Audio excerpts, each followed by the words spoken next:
이 말씀. 그러니까 우리 인생길에는 도우시는 분이 있다는 것이에요. 나의 등 뒤에서 나를 도우시는 주 이렇게 표현합니다. 그러니까 항상 나를 도우시는 분이 있다는 거예요. 저 뒤에 문 좀 닫아주실래요? 항상 나를 도우시는 분이 있어요. 그것이 우리 신앙생활입니다. 신앙생활은 그래요.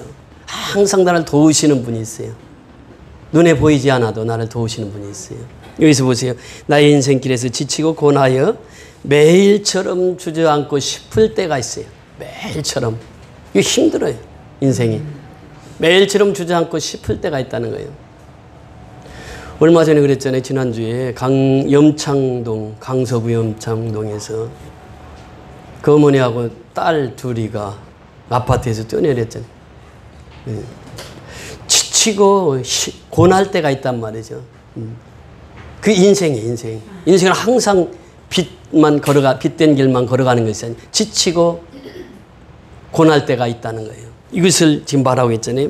주저앉고 싶을 때 나를 믿어주시네. 그분이 있어요. 그분이 하나님이시에요. 하나님이 나를 믿어주세요. 끝까지. 그러니까 우리가 하나님을 사랑하면 절대 자살하지 않습니다. 한 사람만 그 사람을 사랑하는 사람이 있어도 절대 자살을 하지 않는다는 거예요. 그러니까 내가 살아가면서 나 혼자라고 하는 느낌을 가질 때 자살을 하는 거예요. 그러니까 하나님은 눈에 보이지 않지만 항상 나를 도우시는 분이에요. 그리고 나를 믿어주시는 거예요. 너 실패했어도 다시 일어날 수 있어. 너 넘어졌어도 다시 일어날 수 있어. 너 걷지 못해도 다시 걸을 수 있어. 이거 하나님의 명령이잖아요. 나의 등 뒤에서 나를 도와주시는 주. 평안히 길을 갈 때는 보이지 않아요. 평안히 길을 갈 때는 하나님이 보이지 않아. 그런데 지치고 고나여 넘어질 때면 다가와 손 내미시네. 전에 그 설교할 때 제가 몇 번 인용을 했습니다만 평지에 걸을 때는 발자국이 4발자국이었어요. 근데 산지로 올라가니까 발자국이 2발자국밖에 없어요. 그러니까 그 사람이 따졌다 했잖아요. 하나님, 왜 내가 평안히 갈 때는 옆에서 나를 도와주시더니 내가 힘들고 지치니까 나 혼자 가라고 발자국이 2발자국밖에 없습니까? 이렇게 물어보니까 하나님이 내가 너무 힘들어서 너를 업고 건넜다 그래요. 너를 업고 건넜다. 인생은 그렇거든요. 내가 힘들고 어려우면 하나님 직접 나타나서 도와주신다는 거예요. 이게 인생길이거든요. 그러니까 내가 지치고 고나여 피곤하고 넘어질 때면 주님이 나의 등 뒤에서 나를 도우시고 나를 일으켜 세워주시는 분이 주님이시라고 하는 것입니다. 나의 등 뒤에서 나를 도와주시는 주, 때때로 뒤돌아보면 여전히 계신 주. 그렇잖아요. 주님은 여전히 계시거든요. 우리가 하나님을 떠날 뿐이지 주님은 여전히 계셔. 잔잔한 미소로 바라보시며 나를 재촉하시네. 일어나 걸어라 내가 새 힘을 주리니 일어나 너 걸어라 너를 도우리라. 그렇잖아요. 우리 인생 삶에서 그렇단 말이에요. 저는 이 찬송을 부를 때마다 생각나시는 분이 있어요. 우리 김정남 성도님이신데 80이 넘어서 고관절로 주저앉으셨잖아요. 고관절에서 일어난다는 건 대단히 쉬운 일이 아닙니다. 이게 이 고관절이라고 하는 것은 한 번 넘어지면요 평생 동안 일어나기가 힘든 병이에요. 그런데 지금 걸어서 예배당에 나오셨잖아요. 예수 안 믿을 때에 정말 이제 하나님만 바라보고 기도하고 이제 내가 나와서 내 발로 교회를 걸어갈 수 있게 해달라고 기도했을 때 하나님 그 기도를 응답해 주셨잖아요. 그러니까 걸어 나오신 거예요. 얼마 전에 세례를 받으셨잖아요. 얼마나 세례 받는지 세례 받고 우시는지 그 너무 기쁨이에요. 인생이 주님을 만나면 그때처럼 기쁜 일이 없어요. 그러니까 우리가 신앙생활 하다가 내 신앙이 연약해졌다, 약해졌다 하면 뒤를 돌아봐야 돼요. 왜 내가 어디서부터 주님을 잃어버렸는가? 그 라오디 교회를 향해서 주님이 하신 말씀이 있습니다. 너희는 무엇을 기억하라고요? 주님의 첫사랑을 기억하라. 첫사랑. 첫사랑 잃어버리면 이제 미지근한 신앙으로 흐르고 이제 나중에는 주님을 떠나게 되거든요. 첫사랑을 회복하는 거예요. 주님 처음 내가 만났을 때 주님의 첫사랑. 그 주님이 나와 함께 하시면 우리가 독수리 날개치며 올라감 같은 새 힘을 얻는다는 것입니다.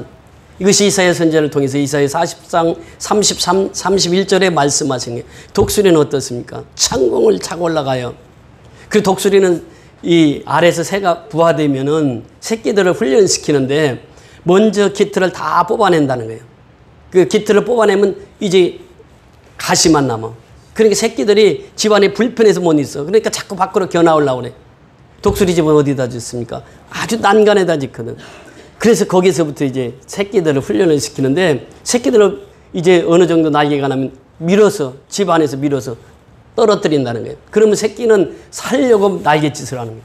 그 어미가 딱 보고 있다가 땅에 떨어질 만하면 그 어미가 그 큰 독수리는 3m까지 날개를 피면 그러니까 그 손살 같이 내려와서 새끼를 딱 안아. 또 다시 올라가. 또 다시 훈련을 시킵니다. 그래서 왕중의 새가 되는 것이에요. 요즘에 고양이도 보니까 새끼를 낳으면 너댓 마리 나는데 보통 보면 제가 탁구장에 가면 밥을 주는 고양이가 있어요. 그 고양이가 전에는 새끼를 4마리 들고 나왔거든요. 밥 주면 다 불러 새끼를. 그리고 저는 안 먹어. 새끼들 다 먹는 거 보고 있어요. 어미 고양이가. 그런데 어제는 갔더니 새끼가 1마리밖에 없어. 3마리는 어디로 갔어. 그 어미가요. 자기가 딱 키울 고양이 하나만 딱 선정하고 나머지는 돌보지를 않아요. 그 하나를 끝까지 키워요. 맹수들의 특징이 그렇습니다. 독수리도 역시 마찬가지죠. 고양이도 그렇고. 그러니까 이 독수리는 뭐냐, 새 힘을, 독수리가 창공을 나를 때 시속 100km 가까이 나른다는 거예요. 그러니까 그 새 힘이 어디서 나오느냐, 우리가 주를 앙망할 때, 주님을 바라볼 때, 주님께 예배드릴 때 이 새 힘을 주시는 거예요. 그 신앙은요, 바로 하나님께서 내 뒤에서, 내 등 뒤에서 나를 도우시는 분이다. 이것을 인정하고 살아가는 게 신앙이에요. 보세요. 오늘 이 본문에 들어가면은 몇 가지 중요한 주제들을 말씀하십니다. 그 크게 보면 2가지 주제가 나와요. 오늘 16절부터 19절까지, 그리고 20절부터 24절까지 이 2 단어로 나눌 수 있습니다. 먼저 16절 한번 보십니다. 오늘 본문 16절 시작. 조금 있으면 너희가 나를 보지 못하겠고 또 조금 있으면 나를 보리라 하시니. 조금 있으면 이 단어를 주목하시고 17절에서 19절까지 계속 읽습니다. 시작. 제자들 중에서 서로 말하되 우리에게 말씀하신 바 조금 있으면 나를 보지 못하겠고 또 조금 있으면 나를 보리라 하시며 또 내가 아버지께로 감이라 하신 말씀이 무슨 말씀이냐 하고 또 말하되 조금 있으면 이라 하신 말씀이 무슨 말씀이냐 무엇을 말씀하시는지 알지 못하노라 하거늘 예수께서 그 묻고자 함을 아시고 이르시되 내 말이 조금 있으면 나를 보지 못하겠고 또 조금 있으면 나를 보리라 하므로 서로 문의하느냐. 자, 여기서 제일 많이 중복되는 단어가 뭐죠? 조금 있으면. 자, 오늘 이 조금 전에 읽은 16절에서 19절까지 조금 있으면 몇 번 나오는지 한번 세어보세요. 몇 번입니까? 조금 있으면, 조금 있으면, 조금 있으면 몇 번 나오죠?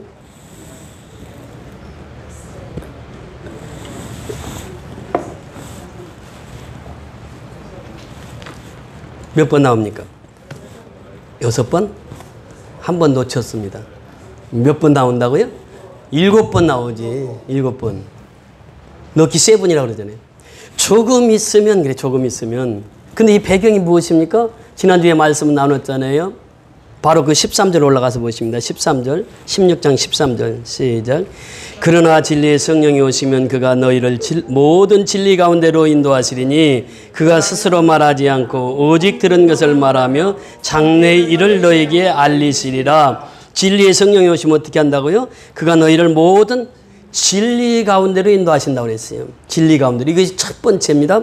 자, 15장 그 26절을 보십니다. 바로 그 장이 나오죠. 15장 26절 시작. 내가 아버지께로부터 너희에게 보낸 보혜사 곧 아버지께로부터 나오시는 진리의 성령이 오실 때에 그가 나를 증언하실 것이요. 이 성령은 모든 진리 가운데로 인도하시는 영이에요. 두 번째는 뭐라고요? 누구를 증거하신다고요? 나를 증거하실 것이래요. 성령이 크게 하시는 일이 2가지예요.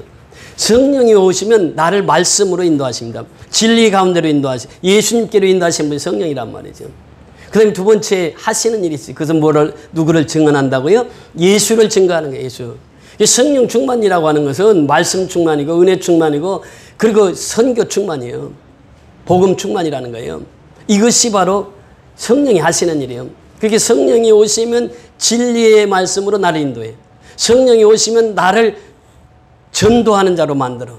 선교하는 자로 만들어. 나를 증언하게 만들어. 예수를 증언하는 자로 만든단 말이에요. 이게 성령이 하시는 2번째 일이에요. 그러면서 오늘 본문에 이어지거든요. 자, 이 본문을 읽으면서 조금 있으면 이 말을 이해하지 못할 사람이 있습니까?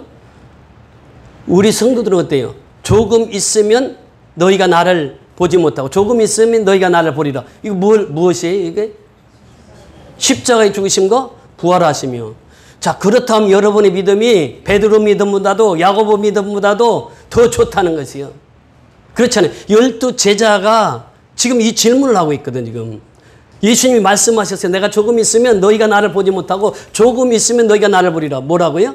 십자가의 죽으심과 부활하시며. 이거 모를 사람이 누가 있어요? 우리 예수 믿는 사람이라면 다 알아. 그런데 12 제자는 몰라.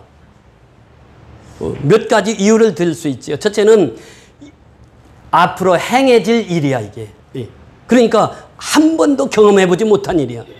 그런데 어떻게 예수님이 십자가에 죽었다가 부활하시느냐. 이것을 예수님이 수차례 얘기를 해도 못 알아들어요, 제자들이. 경험을 해보지 못했으니까. 두 번째는요, 성령이 임하지를 않았어요. 오순절에 성령이 임하니까 이걸 다 알았거든. 부활하니까 이 사실을 알았거든. 그러나 우리는 어때요? 이 사실을 전체를 알고 있어요. 그런데 지금 예수님이 하시는 말씀을 제자들은 알지를 못해.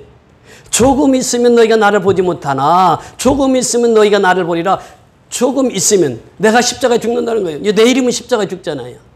조금 있으면 너희가 나를 보지 못해. 십자가에 죽는데 죽은 예수를 어떻게 볼 수가 있어요? 근데 조금 있으면 나를 봐. 왜? 그분이 죽으셨다가 다시 부활하셨으니까. 그러니까 이 부활의 생명은 기독교의 핵심이에요. 핵심. 핵심은 부활입니다. 여러분 보세요. 이 부활의 생명이라고 하는 것은 누가 누릴 수 있습니까? 예수와 함께 죽은 자만이 부활의 생명을 누릴 수가 있어요. 이것이 조금 있다가 너희가 나를 보지 못하며. 이것은 이 십자가의 죽음이라는 거예요. 예수님이 십자가에 죽지 않았으면 부활도 있을 수가 없는 거예요. 부활의 근거지는 어디입니까? 십자가라는 거예요. 그래서 마틴 루터가 성경을 짜고 짜봐라. 뭐밖에 없다고요? 예수의 피밖에 없다는 거예요. 이게 성경 전체 내용이에요. 피는 곧 생명이거든. 피는 영원한 생명이란 말이죠. 이 성경에는 예수의 피밖에 없다는 거예요. 예수의 피는 어디에서 흘렸습니까? 십자가에서. 그 예수의 피로 교회를 세우고 예수의 피로 우리 한 사람 한 사람을 사주셨다는 것이에요. 그러니까 부활을 체험할 수 있는 사람 누구냐? 십자가와 함께 죽은 자들만이 부활에 참여할 수가 있다는 것입니다. 오늘날 우리의 신앙이 그래요.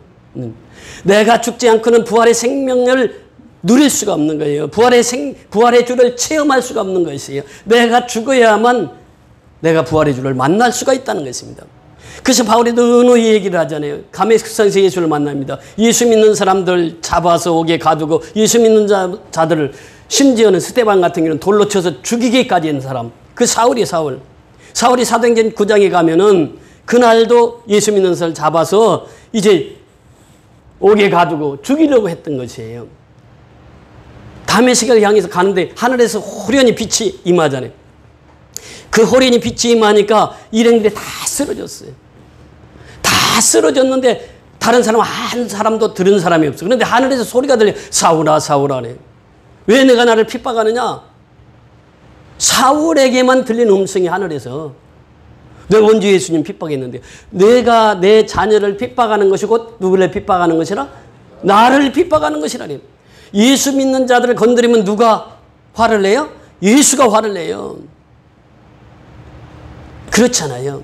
우리가 이번에 이재명 대통령과 트럼프 대통령이 만나서 제일 먼저 트럼프 대통령이 뭐라고 언급합니까? 왜 교회를 핍박하느냐래요. 교회를 핍박하는 것은 누구를 핍박하는 거예요? 예수를 핍박하는 거예요. 예수를 핍박하는 거예요. 교회를 핍박해가지고는 살아날 자가 없어요. 교회가 얼마나 중요한지 몰라요. 그러니까 이 교회라고 하는 것은 예수님 직접 피로 사신 곳이에요. 그러니까 교회는 하나님 직접 운행하시고 직접 역사하시는 것이 교회예요. 그래서 교회의 머리는 누구라고? 예수라면 예수. 그러니까 내가 신앙생활을 오래 했어도 내 머리가 예수로 채워지지 않으면, 예수로 충만하지 않으면, 성령으로 충만하지 않으면 누구의 명령을 받습니까? 사단의 명령을 받게 돼 있어요. 그래서 이 사도 바울은 이 신학의 체계를 세우면서 3분서를 얘기합니다. 무슨 말인가 하면은 영이 있고 혼이 있고 그 다음에 육이 있다는 거예요. 그 데살로니가전서 5장 23절에 보면 그 축도할 때 영, 혼, 육에 대한 말씀을 합니다. 사람은 영이 있고 혼이 있어요. 육이 있다는 것이에요. 육적인 생명이 있고 또 어떤 학자들은 이제 그 이분설로 합니다. 영과 육이다 이렇게 표현하는데 저는 이게 삼분설을 지지하고 있는데 영이 있고 혼이 있고 그 다음에 육이 있다는 거예요. 육은 무엇의 지배를 받습니까? 혼의 지배를 받아요. 이게 고양이를 사랑합니다. 미미를 사랑해요. 그런데 미미에게는 혼은 있어요. 근데 무엇은 없어요? 영이 없어. 미미가 예수 믿어요? 믿을 수가 없어. 짐승은. 내가 사랑하지만 걔는 천국을 갈 수가 없어. 짐승은 천국을 갈 수가 없어. 왜? 영이 없어. 영이. 혼의 세계에 사로잡힌 사람들이 너무나도 많습니다. 지금 예수님 시대도 역시 마찬가지예요. 헬라인들 보세요. 바리새인들 보세요. 사두개인들 보세요. 예수를 믿어요. 믿지만은 그 지식이, 철학이 그들을 지배해버리는 거예요. 그러니까 예수를 믿는 것을 무식한 사람이나 믿는 것이지 없는 사람이나 믿는 것이지 이렇게 얘기해요. 지금도요. 지식이 있다고 하는 사람들은 그렇게 생각하는 사람이 참 많아요. 영을 알지 못하고는요. 혼의 세계를 알 수가 없습니다. 그러니까 혼의 세계라고 하는 것은 뭐냐. 내가 예수를 믿어요. 그런데 지금도 내가 여전히 나를 다스리고 살아. 나를 통치하고 살아. 이게 혼의 세계에 사는 사람이에요. 교회는 다녀. 그런데 내 마음대로 신앙생활해. 혼의 세계에 속한 사람이요. 지식은 있어. 그런데 예수를 믿지 않아. 예수를 믿어도 지식 있는 사람, 혼의 세계에 사는 사람이 참 많습니다. 영에 속한 사람은요, 영에 속한 말을 알게 돼 있어요. 자, 이것을 예수님께서 직접 우리에게 말씀하시고, 너희가 내가 떠나가는 것이 너희에게 뭐라고요? 유익함이라. 왜? 왜 누가 오십니까? 또 다른 보혜사가 오니까. 그분이 누구라고요? 성령이 오시니까. 그게 조금 있으면 이 말은 예수님이 십자가에 죽으시고 사흘 만에 부활하시고 그리고 오신 전날 무엇을 임하게 하신다고? 성령을 임하게 하신다는 성령을. 그러니까 너희가 조금 있으면 이러한 것들을 다 보게 된다는 것이거든요. 그래서 조금 있으면 이 말씀을 계속 예수님이 하시는 거예요. 그래서 오늘 이 말씀에 보면은 조금 있으면 이 말은 내가 십자가에 죽지 않고는 부활의 생명을 얻을 수 없다고 하는 사실이에요. 영의 세계를 생각할 수가 없고 영의 세계를 알 수도 없다고 하는 것입니다. 우리 고린도전서 2장 보십니다. 고린도전서 2장 사도 바울은 이것을 구체적으로 설명해 주고 있습니다. 사도행전 2장, 고린도전서 2장 13절, 14절 두 구절만 같이 보십니다. 13절, 14절. 265페이지 고린도전서 2장 13절, 14절. 우리 같이 합독하십니다. 우리가 이것을 말하거니와 사람의 지혜가 가르친 말로 아니하고 오직 성령께서 가르친 것으로 하니 영적인 일은 영적인 것으로 분별하느니라. 육에 속한 사람은 하나님의 성령의 일들을 받지 아니하나니 이는 그것들이 그에게는 어리석게 보이며 또 그는 그것들을 알 수도 없나니 그러한 일은 영적으로 분별되기 때문이라. 아멘. 13절 보면 우리가 이것을 말하거니와 무엇을? 자, 10절로 올라가서 보십니다.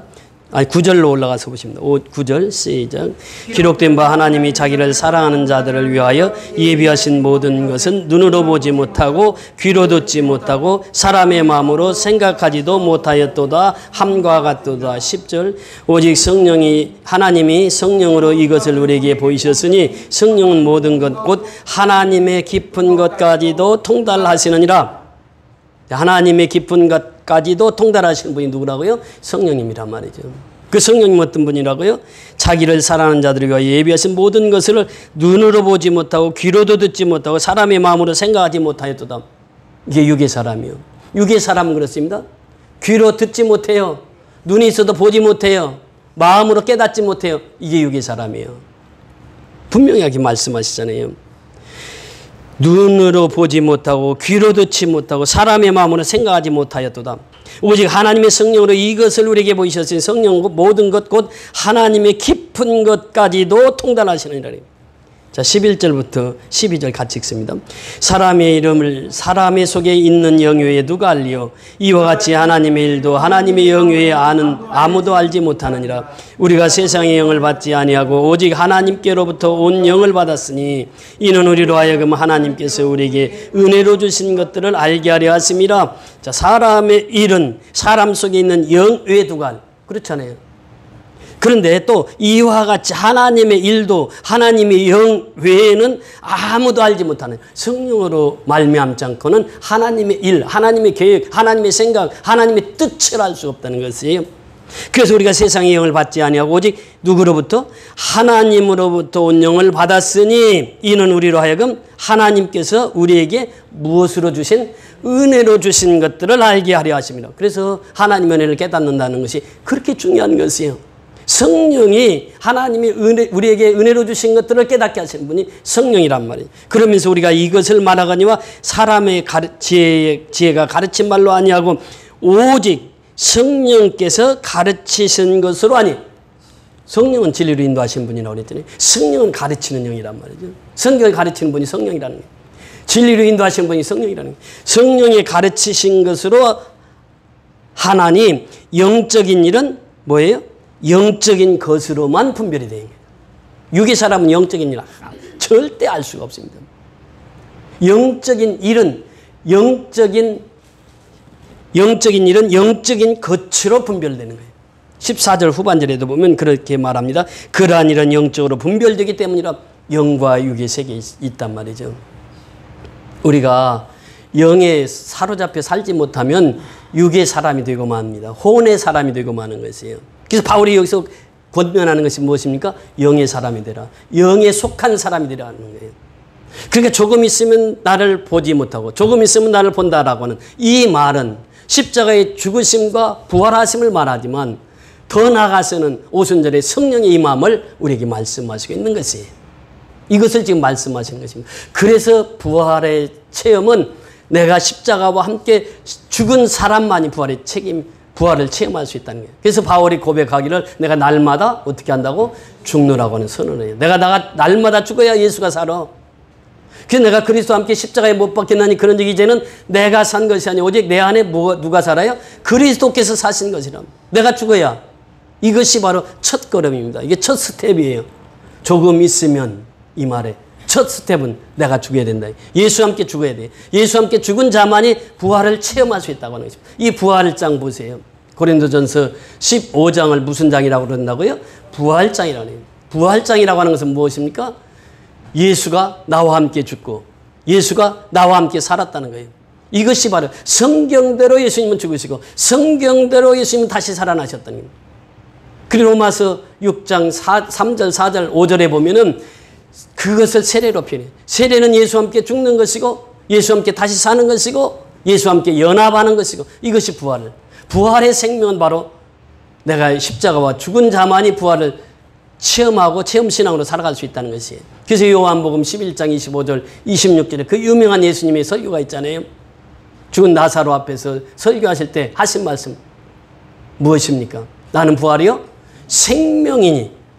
나는 부활이요 생명이. 누가? 예수가 나는 부활이요 생명이니 이렇게 말씀 선언하시는 것입니다. 부활이요 생명은 예수밖에 없다는 거예요. 그 예수를 믿어야 부활의 생명을 체험할 수 있다는 것입니다. 이 조금 있으면 그 뜻을 우리에게 말씀하시는 것이에요. 그래서 오늘 고린도전서 2장을 통해서 우리에게 구체적으로 말씀하시는 바는 영의 사람이 있고 육의 사람이 있다. 그래서 우리는 영의 사람이 속해야 육의 일들을 누르고 살 수 있다는 거예요. 영적인 사람은 육을 누르고 살아요. 근데 육적인 사람은 영을 누를 수가 없어요. 영의 세계를 알 수도 없으니까. 보세요. 그래서 이 오순절날 성령이 임하니까 그것을 제자들이 깨닫는 거예요. 예수님이 부활하시니까 제자들이 깨닫는 것이에요. 아, 예수님이 하신 말씀이 그 말씀이었구나. 예수님 부활하시는 거예요. 그리고 깨달은 것은 오순절 성령이 임하고 나서 비로소 깨닫습니다. 베드로가 대표적인 인물 아니겠어요? 오순절 성령이 임하니까 이제 설교를 하는 거예요. 3,000명이 회개하고 돌아와요. 오순절날 성령 받고 나서. 그래서 초대 그리스도 교회가 세워지는 거예요. 그러면서 3장에 보면 무슨 사건이 나옵니까? 나면서부터 안전병의 사건이 나와요. 베드로와 요한이 가서 기도하잖아요. 예수 그리스도의 이름으로 일어나 걸어라 하니까 일어나 걷기도 하고 뛰기도 하더라 그래요. 일어나 걸어라는 것이에요. 그 말씀 한마디에 40년 안전병이 벌떡 일어나요. 이게 영적인 사건이에요. 그 하나님의 성령이 우리와 함께 하시면 이런 기적적인 역사들이 매일처럼 일어난다는 거예요. 눈으로 보이지 않게 역사하시는 얘기예요. 그 사도행전 10장 38절에 보면 예수 그리스도께서 성령이 충만하세요. 가는 곳마다 고치신 치유의 사역을 하시는 거예요. 예수님의 사역이 그렇단 말이죠. 그러니까 우리가 성령 받은 사람 어떤 사람이냐? 선교하는 사람이요. 성령 받은 사람 어떤 사람이냐? 전도하는 사람이. 성령 받은 사람 어떤 사람이냐? 예수님을 기쁘게 하시고 살아가는 거예요. 그러니까 육과 영이 완전히 다릅니다. 이게 성령을 받은 사람과 성령을 받지 못한 사람의 차이를 우리에게 분명히 보여주시고 있는 것이 조금 있으면 라고 하는 단어에서 우리에게 분명하게 말씀하세요. 내가 죽고 다시 부활하고 나는 성령을 너희들에게 선물로 주어서 너희들로 영원토록 유익하게 하겠다. 이것이 예수님의 뜻이란 말이죠. 자, 20절부터 같이 보십니다. 오늘 본문 20절부터 24절까지 20절부터 21절까지만 보십니다. 22절까지 20절에서 22절까지 시작. 내가 진실로 진실로 너희에게 이르노니 너희는 곡하고 애통하겠으나 세상은 기뻐하리라. 너희는 근심하겠으나 너희 근심이 도리어 기쁨이 되리라. 이 여자가 해산하게 되면 그때가 이르렀으므로 근심하나 아기를 낳으면 세상이 사람 난 기쁨으로 말미암아 그 고통을 다시 기억하지 아니하느니라. 지금은 너희가 근심하나 내가 다시 너희를 보리니 너희 마음이 기쁠 것이요 너희 기쁨을 빼앗을 자가 없으리라. 아멘. 자, 20절에 보세요. 내가 진실로 진실로, 이 진실로 진실로라고 하는 것은 참으로 중요한 사건이 그 뒤에 나온다고 그랬죠. 너희에게 이르노니 너희는 곡하고 애통하겠으나 언제? 십자가에 죽으실 때. 예수님이 십자가에 죽으실 때 예수 믿는 사람이 곡하고 애통해. 아, 우리 예수님이 십자가에 죽으셨어. 마귀는 어때요? 기뻐해. 세상은 기뻐해. 아, 우리가 하나님의 아들을 십자가에 못 박았어. 예수님을 죽였어. 우리가 승리했어. 이게 마귀의 역사입니다. 세상은 기뻐하는 거예요. 마귀는 기뻐하는 거예요. 십자가 예수를 죽여놓고 우리가 이겼어. 우리가 승리했어. 그래. 이 말씀이거든. 자세히 보세요. 내가 진실로 진실로 너희에게 이르니 너희는 곡하고 애통하겠으나 누구예요? 제자들은 곡하고 애통해. 십자가 예수님이 죽으셨어. 모진 고통을 다 당하시고 죽으셨단 말이죠. 머리는 가시관을 쓰시고 손과 발에는 모철박이 있으시고 십자가에 죽으셨어요. 그러니까 제자들은 근심하고 고통해. 그러나 세상은 어떻게 한다고요? 기뻐하리라. 세상은 뭐라고 그랬습니까? 마귀요, 사단이요, 용이요, 옛뱀이요. 이게 세상이란 말이에요. 세상은 기뻐하는 거예요. 우리가 승리했다는 거예요. 예수님 십자가에 죽여놓고 우리가 승리했다는 거예요. 그러면서 너희는 근심하겠으나 너희 근심이 도리어 뭐가 된다고요? 기쁨이 되리라. 핵심이거든요. 우리 근심이 도리어 뭐가 된다? 기쁨이 된다는 거예요. 근심하지 말라고 하는 것은 예수님의 다락방광의 첫 절에 말씀하시잖아요. 요한복음 14장 1절에 너희는 마음에 근심하지 말라. 근심하지 말라. 너희가 지금은 근심하겠으나 도리어 근심이 뭐가 된다고요? 기쁨이 되리라. 이건 뭐예요? 다시 살아난다면 예수님이 십자가의 죽음으로 끝이 아니라는 거예요. 십자가에 죽여놓고 세상은 기뻐해요. 마귀는 기뻐해요. 우리가 승리했다고. 거의 3일 갑니다. 3일. 3일 가. 세상의 기쁨은 3일밖에 못 가. 그렇잖아요. 세상이 기뻐하는 거예요. 우리가 승리했다고. 예수님 십자가에 못 박아놓고 그리고 승리했다고 환호하는 거예요. 세상은 기뻐해요. 너희는 근심하겠으나 너희 근심이 도리어 기쁨이 되리라 하니. 그러면서 여자의 해산을 얘기를 합니다. 자, 21절에 보면 여자가 해산하게 되면 그때가 이르렀으므로 어떻게 하나? 근심하나 아이를 낳으면 세상이 사람 난 기쁨으로 말미암아 그 고통을 다시 기억하지 않으냐 하느니라.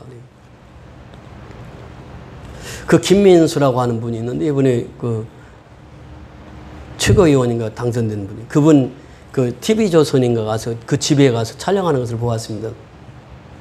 아기가 5명이요. 젊은 친구인데 애가 5이요. 이 박사학위 받고 지금도 이제 사업도 하고 그런 분인데 그 5명을 키우는데요. 그 부인이 뭐라고 하는지 아십니까? 아기 또 하나 더 낳고 싶대. 5명 낳는데. 여기 아기 낳아보신 분들 아시잖아요, 어머니들. 옛날에 아기 낳을 때는 흰 고무신 어떻게 해요?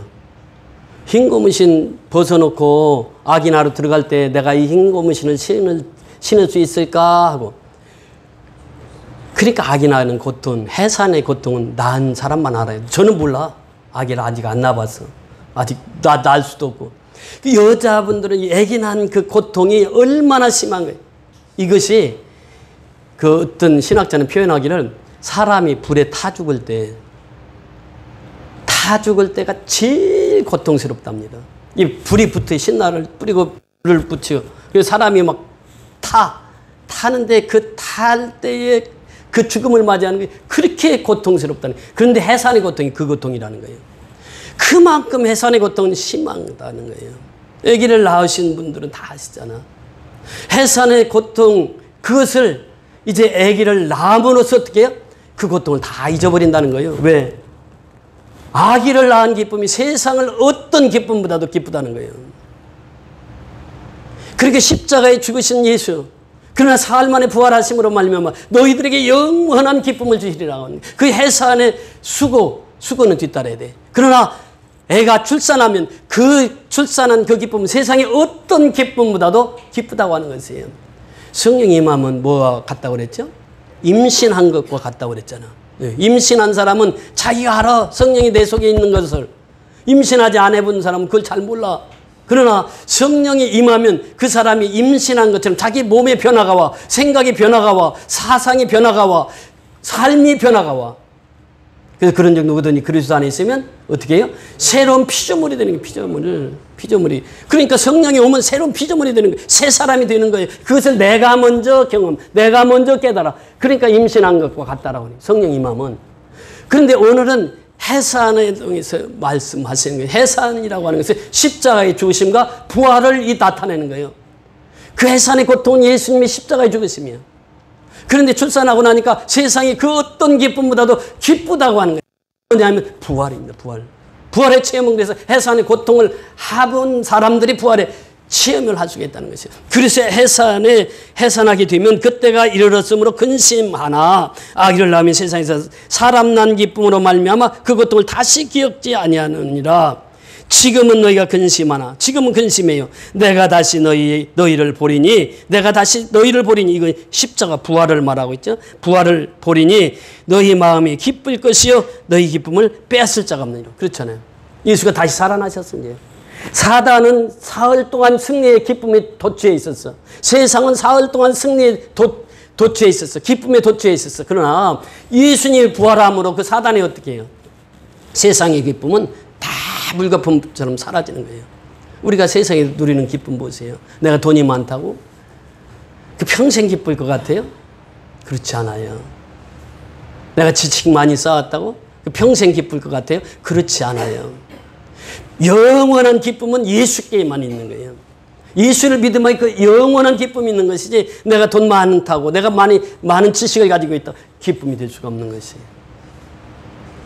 그래서 예수님 말씀하시는 게 지금은 너희가 근심하나 내가 다시 너희를 보리니 너희 마음이 기쁠 것이요 너희 기쁨을 빼앗을 자가 없느니라. 기쁨입니다.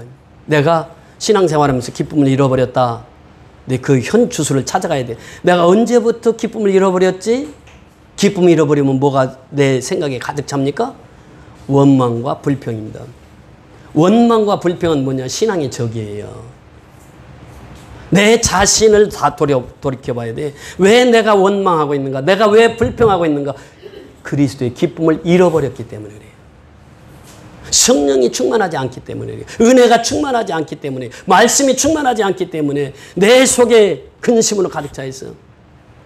두려움으로 가득 차 있어. 그러나 성령이 충만하고 은혜가 충만하면 다 사라집니다. 그리고 내 마음속에 기쁨이 충만한 것이에요. 이 기쁨이 충만이라고 하는 게 어디서 옵니까? 성령께서 내 마음속에 계심을 내가 인지하고 인식하고 살아가는 거예요. 성령이 내 마음속에 와 계시지. 그러면 기쁨으로 하루하루를 살아갈 수 있는 거예요. 그러나 성령이 나를 떠나면 기쁨도 같이 떠나는 거예요. 그래서 다윗이 평생 동안 기도했던 것이 무엇입니까? 성신이여 내게서 떠나지 마옵소서. 왜?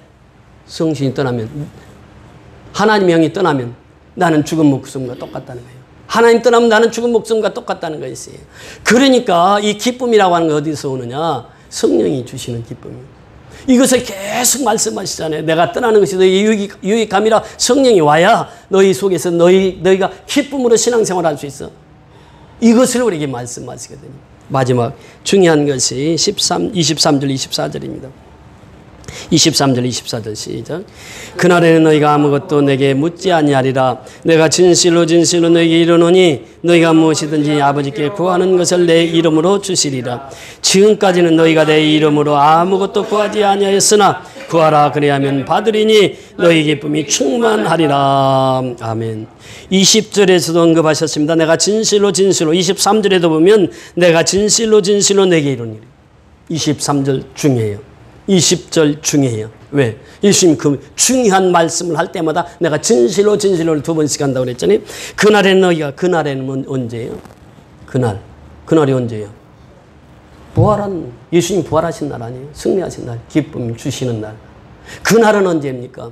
오순절을 합니다. 그러니까 예수님이 부활하신 그날, 오순절날 성령이 강림하신 그날에는 너희가 아무것도 내게 묻지 아니하리라. 그날엔 다 알아. 물어볼 필요가 없어.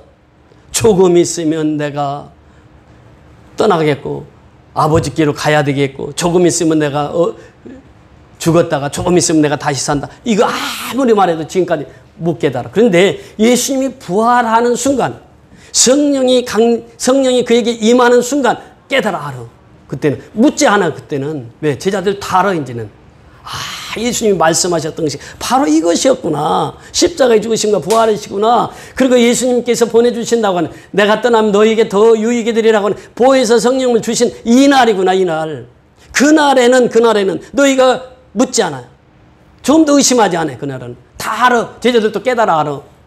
그 말씀. 너희가 아무것도 내게 묻지 아니하리라. 내가 진실로 진실로 너희에게 이르노니 너희가 무엇이든지 아버지께 구하는 것을 내 이름으로 주시리라. 내 이름으로. 그렇잖아요. 요한복음 15장 7절에도 보면 너희가 내 안에 거하고 내 말이 너희 안에 거하면 무엇이든지 원하는 대로 구하라. 그리하면 이루리라. 그러니까 기도는요 바로 그겁니다. 내가 예수 안에 거하고 내가 내 말이 너희 안에 거하면 그래요. 무엇이든지 원하는 대로 구하라. 그리하면 이룬다는 게 이거 얼마나 큰 기쁨이에요. 이스라엘 백성들이 너무 힘들게 살아갑니다. 그러면서 하나님을 점점 멀리하고 살아가요. 그러니까 세상의 죄악이 관영해요. 마치 그 홍수 시대에 세상이 죄악이 관영했던 것처럼 에레미야 시대에도 그랬어요. 그래서 에레미야가 외쳤어요. 이를 행하는 여호와, 이를 지어 성취하시는 여호와, 너희는 여호와께 부르짖으라. 그럼 그가 너에게 응답하겠고 내가 크고 비밀한 일을 너에게 알리리라. 이것이 언제 기도했느냐 하면 예레미야가 두 번째 투옥되었을 때, 두 번째 깜빵 갔을 때, 그때 하나님이 환상으로 보여주신 말씀, 그 말씀 붙들고 기도하는 거지. 부르짖어야 돼요. 우리가 나라가 어렵고 힘들 때 어떻게 되느냐? 부르짖어야 돼요. 누가? 성도들이. 부르짖어야 돼. 그러니까 이 너희가 내 안에 가고 내 말이 너희 안에 가면 무엇이든지 원하는 대로 구하라. 그래야만 이루리라 이렇게 말씀하세요. 여러분 성령 충만하면요 감옥에서도 기쁨을 잃어버리지 않아요. 사도 바울이 감옥에 갇혔어요. 그런데 빌립보서 4장 4절에 보니까 항상 기뻐라. 내가 다시 말하노니 어떻게 하라고? 기뻐라. 자신이 누렸던 기쁨이에요. 그러니까 내가 비록 옥에 갇혀있지만 항상 기뻐라. 내가 다시 말하노니 기뻐라. 옥 중에서도 기뻐한 사람은 바울이에요. 우리가요 어려움을 당해봐야 하나님의 깊은 속을 알 수가 있습니다. 어려움을 당해봐야 깊은 기도 속에 들어갈 수가 있어요. 어려움을 당해봐야 하나님의 깊은 속을 알 수가 있습니다. 평상시엔 잘 몰라. 그래서 내가 어려움을 당하고 힘든 일을 당하면 기도가 깊어진다니까. 기도가 깊어진 기도를 통해서 내가 응답받으면 그 기쁨이 한량없다는 거예요. 기쁨이 영원히 간다는 거예요. 힘들고 어려울 때 내가 기도해서 응답받으면 그 응답처럼 기쁘고 즐거운 일이 없다는 거예요. 그 사도 바울이 고백하잖아요. 아무것도 염려하지 말고 오직 너희 구할 것을 감사함으로 하나님께 아뢰라. 감사함으로. 아무것도 염려하지 말아요. 오직 너희 구할 것을 감사함으로 하나님께 아뢰라. 그래야 모든 지각에서 뛰어나신 하나님의 평강이 그리스도 예수 안에서 너희 마음과 생각을 지키시리라. 내 마음을 점유하는 것이 뭐예요? 기도해서 성령 충만 받으면요 내 마음을 하나님이 감찰하시는 거예요. 내 생각을 하나님이 감찰하시는 거예요. 그 내 뜻대로 말하지 않아요. 영의 세계를 보게 되는 거예요. 영의 소리를 듣게 되는 거예요. 설교가 들리는 거예요. 들리는 거. 이 자리에 설교를 해도 들리지 않는 사람이 있잖아요. 분명히 한 명은 있을 거예요. 그러나 들려요. 이 말씀이 왜 들립니까? 영이 열려있기 때문에 그래요. 영이 열려 있지만 들리질 않아. 똑같은 설교를 들어도. 예수님 말씀하시잖아요. 그 사도 베드로도 그런 말씀. 너희 염려를 다 누구에게 맡기라? 주께 맡기라. 이게 기도거든. 기도는요 그렇습니다. 그 23절 다시 한번 보세요. 그날에 너희가 아무것도 내게 묻지 아니하리라. 내가 진실로 너희에게 이르노니 너희가 무엇이든지 아버지께 구하는 것을 내 이름으로 주시리라. 누구의 이름으로? 예수의 이름으로. 다윗과 골리앗 싸울 때 다윗이 뭐라고 그랬습니까? 너는 창과 칼을 가지고 내게 나오지만 나는 만군의 여호와의 이름으로 내게 가노라 그래요. 만군의 여호와의 이름으로 골리앗을 물리쳐요. 안진뱅이가 일어날 때예요. 나사렛 예수 그리스도의 이름으로 일어나 걸어라 하니까 안진뱅이가 벌떡 일어나 걷는 거예요. 예수의 이름입니다. 예수의 이름. 지금 이 말씀 기도는 예수의 이름이에요. 그래서 14절에 보세요. 지금까지 너희가 내 이름으로 아무것도 구하지 아니하였으나 구하라. 그리하면 어떻게 한다고? 받으리니. 구하라 그래야 받으리니. 마태복음 7장 7절부터 11절까지 구하고 찾고 두드려라. 그럼 구하는 자가 받을 것이요 찾는 자는 찾을 것이요 두드리는 자는 열릴 것이다. 누가복음 13장에 보면요. 그 말씀을 자식이 떡을 달라는데 돌을 줄 사람이 누가 있으며 자식이 생선을 달라고 하는데 전갈을 줄 사람이 누가 있겠느냐. 하물며 하나님께서야. 그러면서 자식의 아비가 못됐어도 자식에게는 좋은 것을 줄 줄 알거든 그래요. 도둑놈도 그런다잖아요. 도둑질 하면서도 자기식에게는 절대 도둑질 하지 말라고 하는 거예요. 왜? 도둑질이 나쁜 걸 알아. 그러니까 자식에게 가릴 때는 절대 너는 도둑질하면 안 된다 그래. 도둑놈도 자식에게는 도둑질을 안 가르친다는 거예요. 하나님께서 너에게 좋은 것을 주시리라. 그것이 무엇입니까? 성령님이 성령님. 구하고 찾고 두드리는 자. 성령님이 역사하셔서 그 기쁨을 한량없이 주신다고 하는 것입니다. 오늘도 본문을 통해서 우리에게 주시고자 하는 기쁨이 무엇입니까? 내가 구하고 받는 것이에요. 이것이 기쁨이에요. 기쁨이 무엇입니까? 내가 예수 안에 거하는 거예요. 예수 함께 동행하는 삶을 사는 거예요. 그럼 내 마음속에 늘 기쁨이 있어. 원망 불평이 다 사라져. 근심이 다 사라져. 염려가 다 사라져. 왜? 내 마음속에 성령의 충만함과 은혜의 충만함과 말씀의 충만함이 있기 때문에 모든 근심이 내 속에서 다 사라져. 기쁨으로 신앙생활을 하는 것입니다. 그래서 오늘 주신 말씀을 생각하시면서 그렇습니다. 우리가 신앙은 기쁨이에요. 기쁨을 잃어버리는 순간부터 마귀가 나를 점유합니다. 그 근심과 걱정과 염려가 태산 같아요. 이것이 뭐냐? 내가 예수를 믿고 있지만 내가 내 생각대로 살아가니까 그래요. 주님께 모든 것을 맡기면 주님께서는 우리에게 항상 기쁨으로 채워주시는 줄 믿습니다.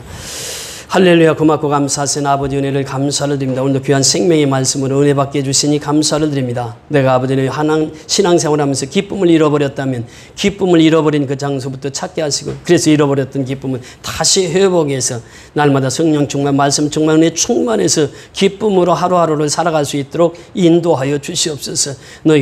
지금까지 너희가 내 이름으로 아무것도 구하지 않았으나 구하라 그래야 하면 받으리니 너희 기쁨이 충만하리라 말씀하셨습니다. 우리가 구하는 삶을 통해서 기쁨이 충만한 삶으로 하루하루를 승리하며 살아갈 수 있도록 축복하여 주시옵소서. 예수 그리스도 이름으로 감사하고 축복하며 기도드리옵나이다. 아멘.